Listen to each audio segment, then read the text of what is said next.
Então, o professor crê numa Terra jovem, é isso? Olha, eu creio numa Terra jovem por questões científicas. Deixa eu explicar algumas delas.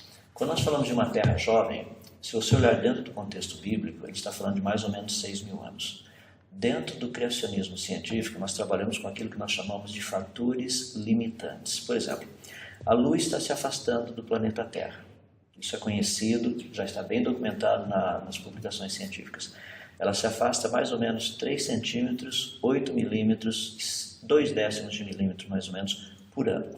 Isso significa que, à medida que nós avançamos em direção ao futuro, a Lua está ficando cada vez mais distante. Mas se nós voltarmos em direção ao passado, a Lua estaria cada vez mais próxima. A pergunta é, quando que a Lua estaria tão próxima da Terra que isso daí causaria um efeito direto com até mesmo a crosta terrestre? A resposta é mais ou menos 15.000 quilômetros de distância, porque nesse caso a força gravitacional seria tão grande que a Lua, interagindo na Terra, partiria a crosta terrestre e essas afundariam no magma, ou seja, seria impossível ter vida no planeta Terra num contexto como esse. Se você fizer um cálculo, você vai perceber que há 1 bilhão e 200 milhões de anos atrás, a Lua estaria girando literalmente em volta da Terra a 15.000 quilômetros. Ou seja, seria impossível ter vida no planeta Terra há 1 bilhão de anos atrás. Isso é a idade do planeta? Não, isso é um fator limitante. Quando nós pegamos o campo magnético da Terra, o campo magnético da Terra ele está diminuindo. O campo magnético é aquele que nós usamos com a bússola. Então ele está diminuindo. A cada 1.400 anos, a intensidade dele é metade. É isso que nós chamamos de meia-vida. Isso cria um problema por quê? Porque há 40.000 anos atrás, o campo magnético da Terra seria igual ao campo magnético do Sol. Em outras palavras, não teria nem molécula de água aqui no planeta. Ou seja, é impossível pensar em termos de vida no planeta Terra com 40.000 anos. Tem um outro problema que talvez seja o mais sério de todos, é aquilo que nós chamamos de hélio faltante na atmosfera. Na crosta terrestre, nós temos alguns pequenos pedacinhos de rocha, que são os silicatos de zircônio, onde ali dentro, urânio, que foi preso na formação daquele pequeno cristal, ele vai se desintegrar em chumbo. Então, quando você pega um pedacinho de um silicato de zircônio, você encontra alguns átomos de chumbo ali dentro. Você sabe que para cada átomo de chumbo, uma quantidade de hélio se formou no processo de desintegração atômica.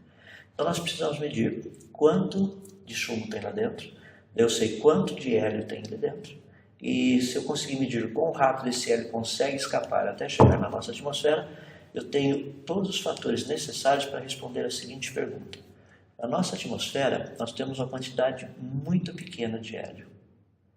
Para juntar todo esse hélio na atmosfera, que são mais ou menos 5 partes por trilhão, quanto tempo teria se passado?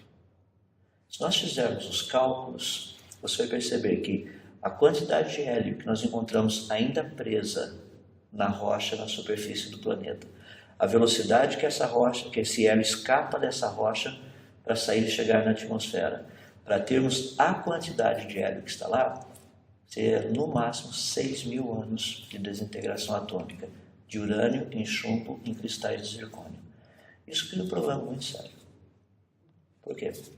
O problema é que se a Terra tivesse bilhões de anos, teríamos que ter muito mais hélio na atmosfera do que o que nós temos. Então, crer numa Terra jovem não significa crer exclusivamente na Bíblia. Existem evidências que o planeta Terra é jovem. Vou deixar só mais um só para o pessoal que gosta de trabalhar com coisas mais simples. Se você pegar uma bola de plástico, tirar todo o ar de dentro dela, colocar dentro água, sob pressão até ela ficar bem cheia. Coloque em cima de uma superfície e gire essa bola bem rapidamente. À medida que ela gira muito rapidamente, o que vai acontecer? A parte dela, que é a parte que nós chamamos do equador, vai começar a ficar um pouquinho mais esticada e a parte que é a parte polar, que nós chamamos, vai ficar um pouquinho mais comprimida. Isso é normal. Está relacionado com força centrífuga e tudo mais. É muito legal estudar isso aí. Vamos pegar o planeta Terra. O planeta Terra ele está girando no Equador a uma velocidade de 1.700 km por hora aproximadamente, um pouco menos, 1.600 e algumas coisinhas. Essa é uma velocidade muito alta. A crosta terrestre é muito fininha, são mais ou menos uns 50 km, um pouco mais do que isso. O núcleo da Terra, se ele for sólido, talvez ele tenha 1.000 km de raio. Mas o raio da Terra é de um pouquinho mais de 6.000 quilômetros. Se pegarmos a diferença entre o raio equatorial da Terra e o raio polar da Terra, a diferença é só de 50 quilômetros. A uma velocidade dessa, em uma Terra que tem tanta coisa líquida dentro dela, ou pastosa, que seria a rocha derretida, uma velocidade dessa, em um sistema como esse, ter só essa diferença de 50 quilômetros apenas, significa que faz muito pouco tempo que a Terra está girando. Se ela estivesse girando milhões de anos ou bilhões de anos, ela estaria extremamente achatada nos polos e extremamente alongada na sua linha equatorial. Não é o que nós encontramos. Obrigado.